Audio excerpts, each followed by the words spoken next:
Hi, this is Srinivas Voleti. Welcome to Political Talk Show. ఇవాల్టి మన అతిథి ప్రముఖ రాజకీయ సామాజిక విశ్లేషకులు డాక్టర్ వేణుగోపాల్ రెడ్డి గారు. నమస్తే వేణుగోపాల్ రెడ్డి గారు. నమస్తే అండి. ఉండవల్లి అరుణ్ కుమార్ విజయవాడలో నిర్వహించిన అఖిలపక్ష భేటీ ఏం సాధించినట్టు ఎందుకు అడుగుతున్నానంటే ఆల్ పార్టీ మీటింగ్ అంటే దాదాపు అన్ని పార్టీలు అటెండ్ కావాలి, కానీ వైసీపీ రాలేదు, సిపిఎం రాలేదు, లోక్సత్తాకి ప్రజాశాంతి పార్టీకి అసలు వాల్యూ ఇవ్వలేదు, మిగతా కొన్ని పార్టీలు వచ్చాయి. దీనివల్ల ఆయన ఏం సాధించినట్లు, అసలు ఏం లాభం? ఉండవల్లి గారు ముఖ్యంగా ఆంధ్రప్రదేశ్ రాజకీయాల్లో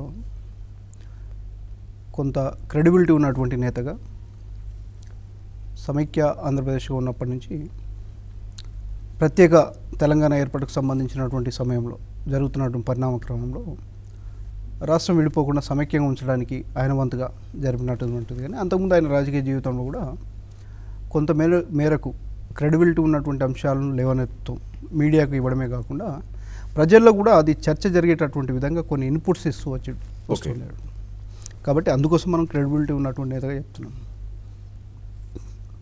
ఈ సమావేశానికి ఆంధ్రప్రదేశ్కు సంబంధించినటువంటి ప్రత్యేక హోదా అంశంతో పాటుగా రాష్ట్ర ప్రయోజనాలకు సంబంధించినటువంటి అనేక అంశాలపైన చర్చించడానికి రానున్నటువంటి రోజుల్లో ఎలా వ్యూహాత్మకంగా ఉండాలి, ఇక్కడ ఉన్నటువంటి ప్రజాప్రతినిధులు ముఖ్యంగా ఉత్తరాది వారికి దక్షిణాది వారిపైన, అందులో తెలుగు రాష్ట్రాలపైన కొంత చులకన భావము, ఎంత మేరకు చులకన భావం అంటే అత్యవసరమైతే తప్ప పట్టించుకున్నటువంటి పరిస్థితి మనం చూస్తా ఉన్నాం. దీని నుంచి బయటపడాలంటే కొంత మేరకు సమాయత్తం చేయాలనేటటువంటి ప్రయత్నం ఉండవల్లి గారు చేశారు. అది వాస్తవానికి అది అందరం కూడా ఆహ్వానించాల్సిన మంచి పరిణామం.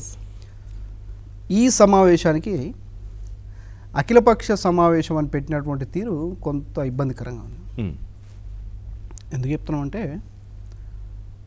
ప్రభుత్వము ఒక నిర్ణయం తీసుకునేటప్పుడు ప్రధానంగా స్టేక్ హోల్డర్స్ ఎవరైతే ఉంటారో ఆ రాష్ట్ర పరిధిలో ప్రజలు, సంఘాలు లేదా లబ్ధిదారులు అనుకుంటారు, ఎవరైనా కీలకంగా బాగా ప్రభావితం చేసేటటువంటి అంశం వచ్చినప్పుడు ప్రభుత్వం ఈ కీలకమైనటువంటి పరిణామం పట్ల నిర్ణయం తీసుకునేటప్పుడు కొంత తప్పులు జరిగే ప్రమాదం ఉంటుంది. కాబట్టి లేదంటే మాకు చెప్పకుండా ఇంత పెద్ద నిర్ణయం తీసుకుంటారా అని చెప్పి ప్రతిపక్షాలు గొంతెత్తుతాయి. కాబట్టి వాళ్ళందరినీ కూర్చొని ఏర్పాటు చేసి వాళ్ళ యొక్క ఇన్పుట్స్ వ్యతిరేకంగా కావచ్చు, అనుకూలంగా కావచ్చు, కానీ అందరూ భాగస్వామ్యం చేసి వాళ్ళ అభిప్రాయాలు తీసుకొని వాళ్ళు తీసుకునేటటువంటి నిర్ణయంలో ఇవన్నీ మార్పులు చేర్పులు చేస్తూ తీసుకెళ్లేటటువంటిది అఖిలపక్ష సమావేశం. ఎందుకు అఖిలపక్ష ఇప్పుడు ఉండవల్లి గారిని ఒకవైపు క్రెడిబిలిటీ ఉన్న నేత, మంచి పరిణామం ఆహ్వానిస్తున్నాం అని చెప్తూనే ఇక్కడ కొంత ఇబ్బందికర పరిస్థితి ఉంది అని చెప్పడానికి గల కారణం ఏంటంటే అఖిలపక్షం అనేటటువంటిది ప్రభుత్వం నిర్వహిస్తుంది. శాసనసభలో ప్రాతినిధ్యం వహిస్తున్నటువంటి పార్టీలు అధికార పక్షంతో సహా ప్రతిపక్షంలో ఒక్క సీటు ఉన్నటువంటి సభ్యులను కూడా పిలిచి వాళ్ళకు సమావేశం పెడతారు. వైఎస్ఆర్సీపీ రాలేదు, సిపిఎం రాలేదు, లోక్సత్తను పిలవలేదు, అలాగే మన కేఏ పాల్ గారి ప్రజాశాంతి పార్టీని కూడా పిలవలేదు. అలాంటి సమయంలో అసెంబ్లీలో ప్రాతినిధ్యం లేనటువంటి పార్టీలను పిలవలేదనుకుంటే మరి జనసేనను కూడా పిలవాల్సినటువంటి అవసరం లేదు. ముందుగా అసెంబ్లీకి లింకు పెడుతూ ఆ సభలో సభ్యులుగా ఉన్నటువంటి వాళ్ళని పిలవాలనుకున్నప్పుడు ఉండవల్లి గారికి సంబంధం లేదు, అసలు ఆయనకు ఎటువంటి సంబంధం లేదు, అఖిలపక్షం పెట్టడానికి ఆయనకు అసలు సంబంధమే లేదు. ఇవన్నీ అంశాలు ఉన్నాయి. కాబట్టి ఎవరు రావాలా రావద్దా అనేది వాళ్ళకే వదిలేయాల్సినటువంటి అవసరం ఉంటుంది. అదన్నీ పక్కన పెడితే ఇదంతా ఒక కాయిన్కి ఒకవైపు మాత్రమే. రెండవ వైపు మనం తీసుకున్నప్పుడు చర్చ జరిగినటువంటి తీరు, వాళ్ళ యొక్క అభిప్రాయాలు వెల్లడించినటువంటి తీరు, ముఖ్యంగా ఈ మొత్తంలో కూడా అఖిలపక్ష సమావేశానికి హాజరైనటువంటి పార్టీలతో పాటు పార్టీల పరంగా హాజరైనటువంటి వాళ్ళలో పవన్ కళ్యాణ్ గారు సెంటర్ ఆఫ్ అట్రాక్షన్గా నిలవడానికి అవకాశం ఉంది. ఎందుకంటే ఉన్నటువంటి వాళ్ళలో బాగా ప్రాచుర్యం పొందినటువంటి, ప్రజాదరణ ఉన్నటువంటి ముఖ్యంగా అభిమానులు కానీ ఇతర అంశాలు కానీ ఇటీవల ఆంధ్రప్రదేశ్లో జరుగుతున్నటువంటి పరిణామాలపైన కానీ మనం సభకు వచ్చినటువంటి నేతల గురించి మాట్లాడుతూ మనం చెప్తున్నాం. రాష్ట్రంలో ఈయననే ఉన్నాడా, ఇంకోరు లేరా, మీరు ఇట్లా మాట్లాడాలి, అవన్నీ రెండో మనం సమావేశానికి హాజరైనటువంటి వాళ్ళ సెంటర్ ఆఫ్ అట్రాక్షన్ ముఖ్యంగా పవన్ కళ్యాణ్ గారు. సరే, లోపల ఏం జరిగింది అవన్నీ బయటకు వస్తాయి, తర్వాత విషయం ఏమైనప్పుడు కూడా రాష్ట్ర ప్రయోజనాలకు సంబంధించినటువంటి అంశాన్ని శ్రీనివాస్ గారు ఆల్రెడీ మీకు కూడా గుర్తుండి ఉంటుంది. మనం కూడా అనేక సందర్భాల్లో మీ రాజకీయాలు పక్కన పెట్టండి, ఒక కీలకమైనటువంటి సమస్య రాష్ట్ర ప్రజలకు సంబంధించి వచ్చినప్పుడు అందరూ కలిసి కట్టుగా రాజకీయ పార్టీలకు అతీతంగా మీరంతా కలిసికట్టుగా నినదించాలి. Yes. అవసరమైతే తెలంగాణ రాష్ట్రానికి సంబంధించినటువంటి ప్రజాప్రతినిధుల మద్దతు కూడగట్టండి. అటు పక్కన ఉన్నటువంటి ఒడిశాకి వెళ్ళండి, ఛత్తీస్గఢ్కి వెళ్ళండి, తమిళనాడుకి వెళ్ళండి, కేరళకి వెళ్ళండి, దక్షిణాదిలో ఉన్నటువంటి రాష్ట్రం కలుపుకోండి అని చెప్పి మనం ఇటీవల మనిద్దరం కూర్చొని జరిపినటువంటి చర్చల్లోనే అనేక సందర్భాల్లో చెప్తా ఉన్నాం. అందుకే మనం ఏమంటున్నాం, వాటి జోలికి వెళ్ళకుండా ఒక మంచి పరిణామం మనం ఎందుకు చెప్పాల్సి వస్తుందంటే, సమస్యను సాల్వ్ చేసుకోవడానికి మనకు బలం సరిపోనప్పుడు ఇతరుల యొక్క మన చుట్టుపక్కల ఉన్నటువంటి వాళ్ళ బలం, ముఖ్యంగా రాష్ట్రంలో ఉన్నటువంటి ప్రజాప్రతినిధులకు సంబంధించినటువంటి బలాన్ని తీసుకునేటటువంటి ప్రయత్నం జరిగిందని మాత్రం మనం అభినందించాలి. అయితే ఇందులో ప్రతిపక్ష పార్టీ వచ్చిందా, ఎందుకు రాలేదు, వాళ్ళు ఆహ్వానించినటువంటి తీరులో ఏముందో, లేకపోతే అధికార పక్షం వస్తుంది కాబట్టి మేము రాలేదని చెప్పి వీళ్ళు ఏమైనా బహిష్కరించారా, ఏం జరిగిందని పక్కన పెడితే, ఇలాంటివి నిర్వహించేటప్పుడు మరి మనకు పూర్తి స్థాయిలో డీటెయిల్స్ లేవు. కానీ మొదటగా ఇలాంటి సమావేశాలు నిర్వహించినప్పుడు అధికార పక్షంతో పాటుగా ప్రతిపక్షాన్ని కూడా అంతే విలువ ఇస్తూ వీళ్ళు పిలవాల్సినటువంటి అవసరం ఉంటుంది. ఎందుకంటే ఇది ఒక వ్యక్తి, ఒక సీనియర్ రాజకీయ నాయకుడు పిలుస్తున్నంత మాత్రాన అసెంబ్లీలో ఉన్నటువంటి వాళ్ళు, వీళ్ళు సభ్యులు వీళ్ళు ఉన్నారు కాబట్టి పిలుస్తున్నాం, వీళ్ళు లేరు కాబట్టి పిలవట్లేదు, ఇలాంటివన్నీ అన్నిటికంటే కూడా ఇలాంటి వాటిలోనే తెలంగాణ ఉద్యమంలో ఏం చేశారంటే, ఇలాంటి పేర్లు కాకుండా జేఏసీ అని పేరు పెట్టేశారు. జాయింట్ యాక్షన్ కమిటీ అని పెట్టి, స్టీరింగ్ కమిటీ, దానికి ఒక చైర్మన్, వీళ్ళంతా పెట్టుకొని ఇలాంటి ప్రోటోకాల్ ఇష్యూస్ కానీ, మీరు ఎక్కువ మాట్లాడారు, నలుగురు వచ్చారు, మీరు ఇద్దరు వచ్చారు లేకుండా కొంత మేరకు జరిగింది. అందుకే మనం ఏం చెప్పామంటే, ఈ పరిణామాన్ని మనం ఆహ్వానిస్తున్నాం, జరిగినటువంటి తీరు బాగా జరిగింది, ఉండవల్లి గారి క్రెడిబిలిటీ గురించి చెప్తూనే మనం ఏం చెప్తున్నాం అంటే, ఆ పేరు ఏదైతే పెట్టారో అఖిలపక్షం అనేటటువంటిది, దాని మీద కొంత అభ్యంతరకర పరిస్థితి వస్తుంది. ఎందుకంటే ప్రభుత్వం నిర్వహించాలి, మరి ప్రతిపక్షం రేపు పొద్దున ఏం చెప్తుంది, ఇదే చెప్పే అవకాశం ఉంటుంది. అఖిలపక్షం అనేటటువంటిది ప్రభుత్వం పెట్టాలి కాబట్టి, ప్రభుత్వం అజమాయిషిలో జరుగుతున్నటువంటి సమావేశం కాబట్టి మేము రాదలుచుకోలేదని చెప్పడానికి ఒక జస్టిఫికేషన్, తప్పించుకునే ప్రయత్నం ఉంటుంది. అందుకే ముందుగా దీనికి ఏం పేరు పెట్టాలి అనేటటువంటి అధికార ప్రతిపక్షాన్ని కూడా దృష్టిలో పెట్టుకొని చేసి ఉంటే బాగుండేమని. కానీ ఇంత ఆలోచించి ఉండరా ఉండవల్లి లాంటి అనుభవజ్ఞుడు, మేధావి? ఇప్పుడు మనం ఆయన క్రెడిబిలిటీ గురించి కానీ, ఆయన గతంలో వ్యవహరించినటువంటి తీరు గురించి కానీ నేనైతే పాజిటివ్గానే చెప్పాను అనుకుంటున్నాను. మనకు వచ్చినటువంటి ఆలోచన అతనికి వచ్చిందా రాలేదా, వచ్చినా కానీ పట్టించుకోకుండా పోయాడు అనేది, మనం ఇప్పుడు దాని గురించి నెగిటివ్గా పోయేదానికంటే కూడా ముందు ఇలాంటి ప్రయత్నాలు జరిగినప్పుడు చూడాలి.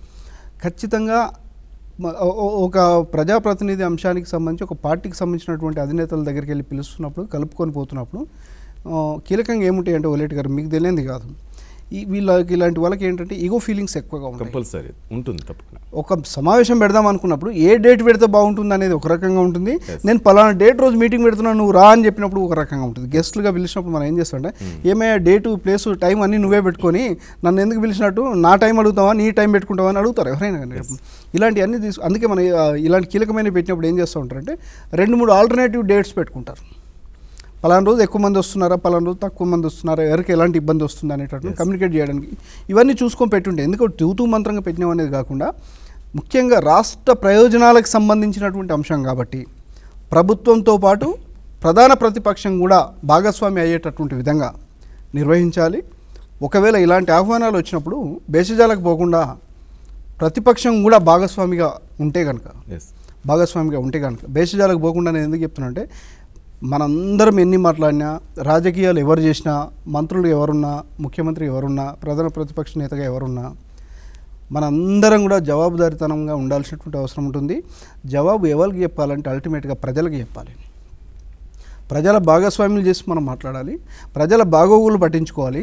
ప్రజలకు సంబంధించినటువంటి సంక్షేమ కార్యక్రమానికి సంబంధించి భేషజాలకు పోకుండా, ఈగోల ఫీలింగ్స్ వాటికి పోకుండా, రాష్ట్రానికి 10 పైసలు తేవడానికి ఏమాత్రం ఆస్కారం ఉన్నా వాటిని తెచ్చుకునేటటువంటి ప్రయత్నం చేయాలి. తప్పితే మీరు తెస్తే మీకు పేరు వస్తుంది, నేను వస్తే మీకు పేరు వస్తుంది, నాకు పేరు ఎక్కడ వస్తుంది అనేది పక్కన పెట్టేసేయండి.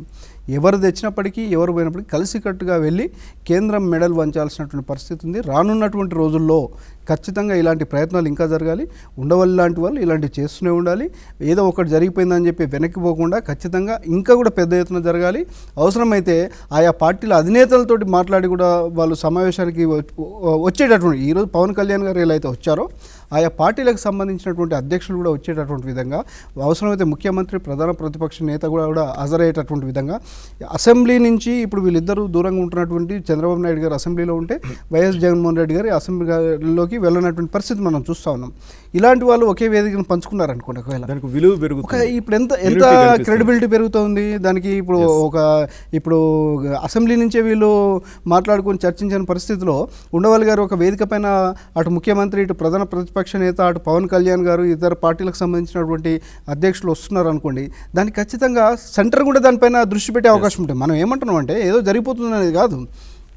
ఏదో మీడియాలో 4 ఫోటోలు వస్తాయి, 2 నిమిషాల పాటు వీడియో చూపిస్తారు, మాట్లాడింది చూపిస్తారు, అది కాదు. అసలు ఈ రాష్ట్రంలో ఇంత తిట్టుకొని బేసజాలకు పోయి ఇగో ఫీలింగ్ తోటి ఉండేటటువంటి నేతలు ఎందుకు కలిసికట్టుగా ఒక వేదిక పైకి వచ్చారు అని చెప్పి కేంద్రం కూడా కదలడానికి అవకాశం ఉంటుంది. మనం చెప్తున్నది కూడా ఏంటంటే కేంద్రాన్ని అటెన్షన్ క్రియేట్ చేసేటటువంటి విధంగా, అలర్ట్ చేసేటటువంటి విధంగా, కేంద్రం పైన ఒత్తిడి పెంచే విధంగా ఇలాంటి సభలు సమావేశాలు జరిగితే బాగుంటాయి అనేది మనలాంటి వాళ్ళ అభిప్రాయం. ఇప్పుడు ఆయన చెప్తుంది అదే సార్, నార్త్ వాళ్ళు ఉత్తరాది వాళ్ళు అనేది ఏంటంటే దక్షిణాది వాళ్ళు ఇప్పుడు కొట్టుకుంటుంటారు, వీళ్ళ ఐక్యత ఉండదు, ఆ ఐక్యత మనం కనబర్చాలి. అసెంబ్లీలో మన పార్టీలు వేరైనా ఇక్కడ మనం ఎన్నైనా తిట్టుకొని నేషనల్కి వచ్చేసరికి పార్లమెంట్లో మనం అంతా ఒకే గొంతుకు వినిపిస్తేనే మనం సాధించుకోగలం, లేదంటే మనం ఎప్పటికీ ఇలానే ఉంటాం అంటారు ఉండవల్లి గారు. ఈరోజు మీరు చెప్పినట్టుగా వైసీపీ లీడర్స్ కూడా వచ్చుంటే చాలా బాగుండేదేమో అనిపించింది. ఖచ్చితంగా ఇప్పుడు మనం పార్టీలు 1, 2 అని ప్రస్తావించకుండా మెచ్యూర్డ్ పాలిటిక్స్ చేయాలి. ఇమ్మెచ్యూర్డ్గా ఉండడం వల్ల మనం ఒక గిరిగీసుకొని ఉంటే ఏమవుతుందంటే, ఇందాక మీరు ప్రస్తావించినట్టుగా దక్షిణాది వాళ్ళు కొట్టుకుంటారు, ఉత్తరాది వాళ్ళు ఇట్లా అన్నారు, అది కరెక్టేనేమో అనేటటువంటి విధంగా ప్రవర్తించాల్సినటువంటి అవకాశం కల్పించాం వాళ్ళకి. అన్నిటికి మించి నిజంగా మనం కలిసి ఉంటే కూడా ఇలా దక్షిణాదిలో ఉన్నటువంటి పార్టీల మధ్య చిచ్చు పెట్టి కొట్టుకునేటటువంటి ప్రయత్నం కూడా చేస్తారు, గతంలో చేశారు, ఉదాహరణలు ఉన్నాయి, లేవనేది కాదు. ఇవన్నీ మనం పక్కన పెట్టాలి. మనం ఒకటే చెప్పాము ఇందాక, ఈ ప్రజాస్వామ్య దేశంలో, ముఖ్యంగా ప్రపంచంలో అతిపెద్ద ప్రజాస్వామ్య దేశంగా చెప్పుకుంటున్నటువంటి మన దేశంలో చిన్నపాటి గ్రామీణ స్థాయిలో ఉండేటటువంటి సామాన్య ఉద్యోగి, ఒక మస్కూరి లాంటి వాళ్ళు, ఇంకొక చిన్నపాటి ఉద్యోగులు మొదలుకుంటే ఈ దేశంలో అత్యున్నత గౌరవప్రదమైనటువంటి పదవి ఏదైనా ఉందంటే రాష్ట్రపతి. అంటే ఈ కింది స్థాయి చిన్న స్థాయి ఉద్యోగి నుంచి రాష్ట్రపతి వరకు ఈ సర్కిల్ మొత్తంలో ఎవరైనా సుప్రీం అంటే ప్రజలే సుప్రీం, అది మనం మర్చిపోకూడదు. రాష్ట్రపతి కూడా ప్రజలకు జవాబుదారీగా ఉండాల్సిందే. ఇంకా మధ్యలో ఉన్నటువంటి క్యాడర్లు, ముఖ్యమంత్రి, మంత్రులు, కలెక్టర్, ఇవన్నీ వస్తూనే ఉంటాయి. రాష్ట్రపతిని మించింది అయితే ఈ దేశంలో ఏం లేదు ప్రజాస్వామ్య విలువల గురించి మనం మాట్లాడాల్సి వచ్చినప్పుడు. కాబట్టి ఈ ప్రజలకు జరిగేటటువంటి అన్యాయం పైన, ప్రజలకు జరుగుతున్నటువంటి ఇబ్బందులపైన, ప్రజలకు 10 పైసలు వచ్చి సంక్షేమ కార్యక్రమాలు అమలు జరిగేటటువంటి దానిపైన, రాష్ట్ర ప్రయోజనాలకు సంబంధించినటువంటి అంశం పైన కలవకుండా ఇంకేం రాజకీయాలు చేస్తారో మనకు అర్థం కావట్లేదు. పిలిచింది ఎవరు అనేది కాదు, నేనేమంటున్నానంటే పిలిచింది ఎవరు అనేది కాదు, పిలిచారు, మీకు అబ్జెక్షన్ ఉంది, ఆ సమావేశంలో చెప్పండి, అక్కడ మీకు జరిగిన నష్టం ఏంటి, ఒపీనియన్ చెప్పాలి. మీరు మీకు రావాలని లేదు, ఒక్కోసారి అంటాం నాకు రావాలని లేదు ఈ పెళ్ళికి, కానీ అమ్మాయి తల్లిదండ్రుల ముఖమో అమ్మాయి ముఖం చూస్తూనే వచ్చాను ఒకటి చెప్తా ఉంటారు. గతంలో మనకు ఉన్నటువంటి సాన్నిధ్యం కోసం వచ్చాను, మీరు తప్పు చేశారంటే ఆ పిలిచినటువంటి వాళ్ళు అయ్యో నేను ప్రాపర్గా పిలవలేకపోయాను అని చెప్పి వాళ్ళు కూడా ఏం చేస్తారు, రియలైజ్ అవుతారు. కాబట్టి ఇలాంటి, అందుకే మెచ్యూర్డ్ ఇమ్మెచ్యూర్డ్ ఇది చిన్న పదాలు కాదు. మనం నాకేంటి అనే దానికంటే కూడా ప్రజలకి ఏంటి నేను వెళ్తే అనే దాని మీద కొంత ఆలోచన చేయాల్సిన. ఇప్పుడు ఈరోజు పవన్ కళ్యాణ్ గారు అటెండ్ అయ్యారు, చాలా గౌరవం పెరిగింది ఆయనకి. మనం ఏమంటామంటే ఆయన ఏదో మనం తీసుకొచ్చి ఎత్తుకోవాల్సినటువంటి అవసరం లేదు. అదే చెప్పాం మనం, చంద్రబాబు నాయుడు గారు, జగన్మోహన్ రెడ్డి గారు లాంటి వాళ్ళు వస్తే కూడా ఇంకా బాగా పెరిగేటటువంటి అవకాశం ఉండేదనేది మనం ఉదాహరిస్తున్నాం. కాబట్టి మనం బేసిజాలకు పోకుండా ఇలాంటి ముందు జరగాలి.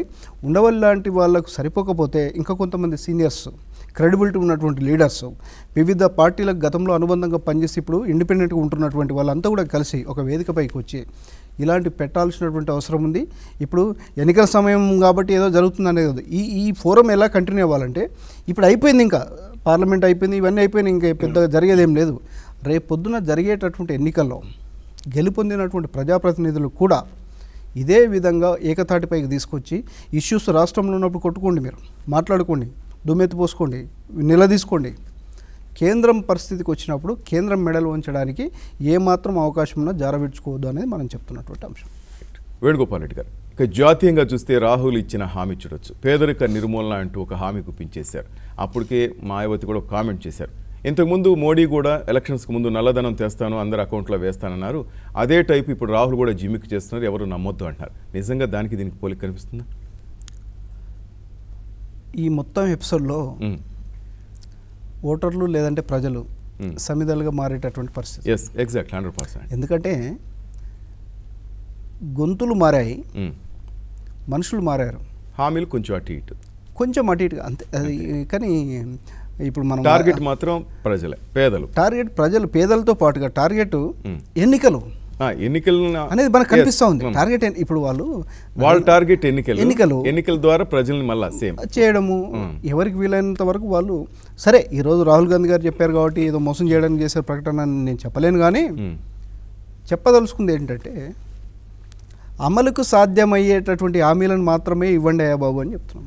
మనం చెప్పదలుచుకుంది ఒకటే, అలివి కానివి ఇస్తున్నారు అనిపిస్తుంది. ఒక చర్చలో ఇట్లాగే బీజేపీ నాయకులు ఒక ఆయన మాట్లాడుతూ ఎక్కడ చెప్పాడు నరేంద్ర మోడీ గారు, ఏం మాట్లాడుతున్నారు అని చెప్పి అడ్డంగా వాదనకు దిగారు. అప్పటికప్పుడు వీడియో ఓపెన్ చేసి యూట్యూబ్లో ఆ బీజేపీ దేశానికి సంబంధించినటువంటి కార్యాలయం వాళ్ళు పెట్టినటువంటి వీడియో ఓపెన్ చేసి టీవీలో ప్లే చేయాల్సి వచ్చింది. అప్పుడు ఇంకేమేమి చేయాలో అన్నీ గప్చుప్న ఉండిపోయే పరిస్థితి వచ్చింది. సరే, అదంతా జరిగిపోయింది. 4.5 సంవత్సరాలు దాటిపోయింది. ప్రజలు అర్థం చేసుకున్నారు, జరిగిన పరిస్థితులను చూశారు. నల్లధనం గురించి చెప్పని వేదిక లేదు. నల్లధనం తీసుకొస్తే దేశ ప్రజలకు ఎలాంటి లాభం ఉనగోరుతుంది, అకౌంట్లలో 15 లక్షల మేరకు మేము జమ చేస్తామని చెప్పినటువంటి గొంతులన్నీ మూగబోయాయి. కాసి కల్పించారు అప్పట్లో. మామూలు కాదు, 15 లక్షలు అంటే దానికి సింపుల్గా లెక్కలు చెప్పారు. ఎన్ని బిలియన్లు, ఎన్ని ట్రిలియన్లు, ఎక్కడెక్కడ ఉంది, మేము తీసుకొస్తున్నాము, ఇందులో ఎవరిదెంత ఉంది అన్నీ చెప్పారు. మనలాంటి వాళ్ళు ఆశ్చర్యపోయినా వాళ్ళ లెక్కలు చూస్తే సాధ్యమవుతుంది, వీళ్ళు తప్పితే ఎవరు చేస్తారనే పరిస్థితికి వచ్చింది. అప్పుడు నమ్మకం కల్పించారు. నల్లధనము, దేశం దాటిపోయిన నల్లధనం గురించి మాట్లాడారు. మనం చెప్పదలుచుకుంది ఏంటంటే ఇక్కడే ఉంటే ఎక్కడో దగ్గర ఉపయోగపడుతుంది, దేశం దాటిపోయిన నల్లధనం తెస్తామన్నారు. పరిస్థితి ఏందా అంటే దేశం దాటిపోయిన నల్లధనం తర్వాత సంగతి, కానీ ప్రజల దగ్గర అక్కడక్కడ గలగురిగిలో పెట్టుకున్నటువంటివి, పోపు డబ్బాలో పెట్టుకున్నటువంటి డబ్బులు తీసుకొచ్చి బ్యాంకులో వేసి వాటికి లెక్కలకి చూపించమని చెప్పి వాటికి ట్యాక్సులు కట్టించుకున్నారు తప్పితే వాళ్ళ హామీల గురించి ఇప్పుడు ఈ ఎన్నికల సమయం అని ఇంకేటో మనం పెద్దగా విమర్శించేదానికంటే మనకంటే ప్రజలకు బాగా తెలుసు ఏం చేశారని. డిమానిటైజేషన్ దగ్గర నుంచి మొదలుకుంటే జిఎస్టీ వరకు, ఇదే విషయం మీద జిఎస్టీ మీద వలేటి గారు మీకు ఐడియా ఉండే ఉంటుంది. జిఎస్టీ మండలి అనేది ప్రతి 3 నెలలకు ఒకసారి మీట్ అవ్వాలి, రివ్యూ చేయాలి, పరిస్థితిని బట్టి మారుతూ ఉండాలి, స్లాబ్లను మారుస్తూ ఉండాలని చెప్పి మొదటగా గొంతెత్తింది మనమే లైవ్లో చెప్పాము. ఎగ్జాక్ట్లీ. దేశవ్యాప్తంగా ఎక్కడ చర్చ జరిగిందో ఏంటో తెలియదు, కానీ జిఎస్టీ అమలుకు సంబంధించినటువంటి బిల్లు వస్తున్నటువంటి తరుణంలోనే మనం మాట్లాడాం. దీనికి కొలమానం లేదు. దేశ ప్రజలకు సంబంధించినటువంటిది, ఇంత పెద్ద ప్రజాస్వామ్య దేశంలో, విభిన్నమైనటువంటి నైసర్గిక పరిస్థితులు ఉన్నటువంటి దేశంలో దీన్ని ఒక కొలమానంగా మీరు ఒక గీతతోటి, ఒక సంతకంతో మీరు పెట్టలేరు.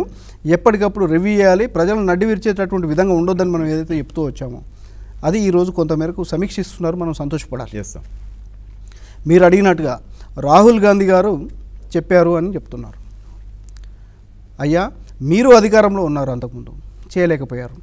మేము ప్రతిపక్షంలో ఉండి చేస్తాము అని చెప్పిన వాళ్ళు అధికారంలోకి వచ్చారు, వాళ్ళు చేయలేకపోయారు. మీరు చేయడానికి, అప్పుడు చేయలేకపోవడానికి, ఇప్పుడు చేస్తామనడానికి ఉన్నటువంటి మీ దగ్గర ఉన్నటువంటి అస్త్రం ఏంటి అసలు? మీరు చేయలేకపోతే అధికారంలోకి వచ్చిన తర్వాత ఎన్ని రోజుల్లో, ఎన్ని నెలల్లో, ఎన్ని సంవత్సరాల్లో చేస్తారు? చేయలేకపోతే ఎన్నికల కంటే ముందే అధికారం నుంచి తప్పుకుంటాను 2 సంవత్సరాల తర్వాత అని చెప్పి చెప్పేటటువంటి, బహిరంగంగా చెప్పేటటువంటి ధైర్యం, సాహసం మీ దగ్గర ఉందా? ఇప్పుడు మనం ప్రజాస్వామ్యంలో ఏంటంటే నిన్ను నెట్టేసే వరకు చేయి రోజులు పెట్టను అనే పరిస్థితిలో ఉంటున్నాం మనం. గతంలో మీకు ఐడియా ఉంటుంది, స్వాతంత్రం వచ్చిన మొదట్లో ఎక్కడొచ్చిన కల్వట దగ్గర చిన్న ప్రమాదాలు జరిగితే రవాణా శాఖ మంత్రి, రైల్వే శాఖ మంత్రి ఇలాంటి వాళ్ళు రాజీనామాలు చేసేటట్టు. అవును సార్, బాధ్యత, నైతిక బాధ్యత. గొర్రెలు చచ్చిపోయినట్టు జనాలు చచ్చిపోతుంటే కూడా ఎక్కడికక్కడ చనిపోతూ, ప్రమాదాలు జరుగుతూ, వాళ్ళ మొత్తం ఒక్కొక్క సందర్భంలో మనం చూస్తూ ఉంటాము, 100ల సంఖ్యలో చనిపోతున్నప్పటికి కూడా అది యంత్రం సమస్య అని చెప్పో, లేకపోతే పవర్ ఫెయిల్యూర్ అనో, ఒక యంత్రం ఫెయిల్యూర్ అని తప్పుకుంటున్నారు తప్పితే చిన్న ఎక్స్గ్రేషియా ప్రకటించడం అది ఇస్తున్నారా? దురదృష్టం ఏంటంటే ప్రభుత్వం ఇస్తున్నటువంటి చెక్కులు కూడా బౌన్స్ అవుతున్నటువంటి సందర్భాలు చూస్తాం. ఆ టైంలో ప్రకటిస్తున్నారు, తప్పుకుంటున్నారు. నైతిక విలువలు అనేటటువంటి నశిస్తున్నటువంటి సమయంలో రాహుల్ గాంధీ గారు గతంలో జరిగినటువంటి ప్రాక్టీస్కి భిన్నంగా, ఇవాళ కొత్త పార్టీ కాదు, కొత్తగా నువ్వేం అధికారంలోకి రావట్లేదు, 100 సంవత్సరాల పైగా, 100 సంవత్సరాల చరిత్ర కలిగినటువంటి, 130 సంవత్సరాల చరిత్ర కలిగినటువంటి పార్టీగా మీరు చెప్పుకుంటున్నటువంటి తరుణంలో విభిన్నంగా మేము చేయాలనుకుంటున్నప్పుడు టైం బౌండ్ నీతో 3 ఏళ్ళు అవుతుందా 4 ఏళ్ళు అవుతుందా 2 నెలలు అవుతుందా అనేటటువంటి దానికి ఎంత మేరకు కావాలి. లేదంటే ఈ హామీలన్నీ నీటి మూటల్లాగా మునిగిపోయేటటువంటి పరిస్థితి, ప్రజలను మళ్ళీ మీరు ఆడుకునేటటువంటి పరిస్థితి. మిమ్మల్ని ఏమైనా అడిగారా ప్రజలు? అయ్యా నా అకౌంట్లో ₹1,00,000 ఇవి ఉచితంగా అని చెప్పి ఎవరైనా అడిగారా? నేనేమంటున్నానంటే ప్రజలకు సంబంధించినటువంటి పేద ప్రజలకు సంబంధించినటువంటి సమస్యలను అడ్రస్ చేయమని చెప్తున్నాం. ప్రతి వ్యక్తి ఖాతాలో ఇంత వేస్తాం. ఎందుకు వేస్తారు ఉచితంగా? ఎక్కడి నుంచి వస్తాయి? మొదటగా మీరు దేశానికి ఉన్నటువంటి అప్పులు తేల్చండి, అప్పు ఎంత ఉందో తేల్చండి, తర్వాత మీరు తీర్చండి. ఇదే ఎన్డీఏ గవర్నమెంట్ అధికారంలోకి రాకముందు, నరేంద్ర మోడీ గారు ప్రధానమంత్రి కాకముందుకు దేశానికి ఉన్నటువంటి అప్పు ఎంత, 4.5 సంవత్సరాల తర్వాత ఆర్థిక లోటు ఎంత వచ్చింది, ఎంత అప్పు పెరిగింది చెక్ చేసుకోవాలి. మీరు తెస్తాన నల్లదండం ఎక్కడ పోయింది, అకౌంట్లో వేస్తాన 15 లక్షలు ఎక్కడ పోయింది, ఈరోజు ఇన్ని లక్షల కోట్ల అప్పు జరగడానికి గల కారణాలు ఏంటి? రేపు పొద్దున మీరు చెప్తే నిన్ను ఏ ఓటర్ అన్నా నువ్వు అధికారంలోకి రా, ప్రధానమంత్రిగా నా అకౌంట్లో ₹1,00,000 వేయి అని మన లెటర్ రాస్తే చూపి ఎవడు అడిగాడు మిమ్మల్ని? అయితే మీ దగ్గర ఉన్నటువంటి యాక్షన్ ప్లాన్ కూడా ప్రజలకు తెలియాల్సినటువంటి అవసరం ఉంటుంది. మీతో సాధ్యమయ్యేదే చెప్పాల్సినటువంటి బాధ్యత మీ పైన ఉంటుంది. ఒక అదృష్టం ఏంటంటే ఇక్కడ నేను ఇంత సొమ్ము మీ అకౌంట్లో నేరుగా వేస్తాను చెప్పలేదు కాబట్టి సంతోషపడాలి. రేపు వాళ్ళు 10,000 5,000 వేసి కూడా మేము చెప్పాం కాబట్టి ఇచ్చామని చెప్తే కొద్దిగా మనలాంటి వాళ్ళు సంతోషపడాలి. అంతే తప్పితే ఎవరు ఉచితంగా కోరుకోవట్లేదు. ముఖ్యంగా మధ్యతరగతి ప్రజలు అసలే మీ నుంచి ఏమీ ఆశించట్లేదు.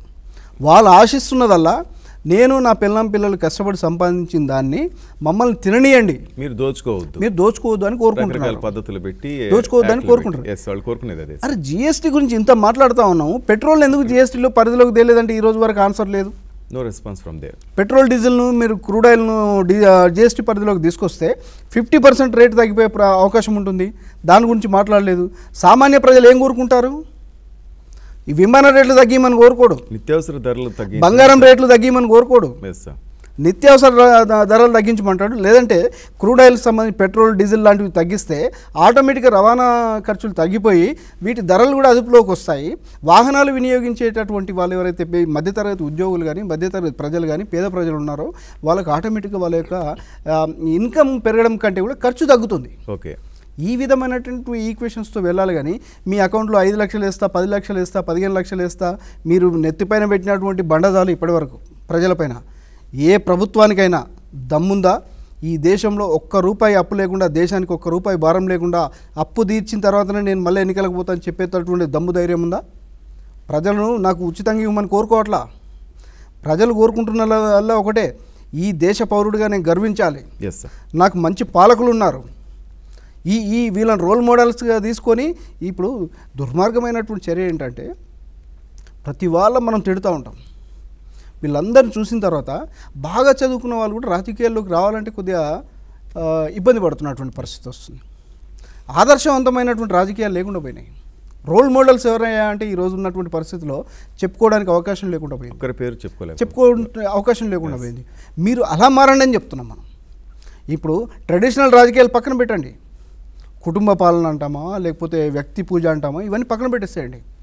ప్రజలకు జవాబుదారీగా పనిచేస్తాను. ఏ ఒక్క నాయకుడికైనా 80 లక్షల కోట్లకు సంబంధించినటువంటి ఈ దేశానికి అప్పు ఉంది, ఇందులో 5 సంవత్సరాల్లో సగం నేను తీరుస్తాను, అప్పులు కట్టను, ఇంకా అప్పులపైన అప్పులు దేను, వడ్డీ కట్టను, నేను ప్రజలకు ట్యాక్సులు వేయను అని చెప్పేటటువంటి ధైర్యం ఉంటే చెప్పండి. Thank you very much sir. ఇది వాటి political talk show. Keep watching 99 TV.